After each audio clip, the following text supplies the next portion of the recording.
ময়মনসিংহের ভালুকায় জমি বিরোধের জেরে দলিল লেখক আবু জাকারিয়া মিন্টু হত্যা মামলায় 2 জনের মৃত্যুদণ্ড ও 10 জনের যাবজ্জীবন কারাদণ্ড দিয়েছে আদালত।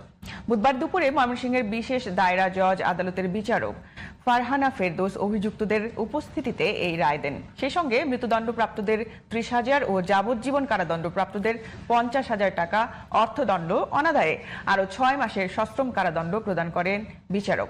মৃত্যুদণ্ডপ্রাপ্তরা হলেন ভালুকার নারাঙ্গীর আব্দুস সামাদের ছেলে মাসুদ মিয়া ও মৃত জনাব আলীর ছেলে ফরিদ খলিফা। মামলার নথি অনুযায়ী জমি নিয়ে পূর্ব বিরোধের জেরে 2013 সালের 14 আগস্ট ভালুকার নারাঙ্গী এলাকায় দলিল লেখক আবু জাকারিয়া মিন্টুকে দেশীয় অস্ত্র দিয়ে হামলা করে আহত করে প্রতিবেশীরা। পরে তাকে উদ্ধার করে হাসপাতালে নিলে চিকিৎসক তাকে মৃত ঘোষণা করেন। এ ঘটনায় নিহত মিন্টুর স্ত্রী লতিফা খাতুন ভালুকা মডেল থানায় অভিযুক্তদের নাম উল্লেখ করে মামলা করলে পুলিশ অভিযুক্তদের গ্রেফতার করে।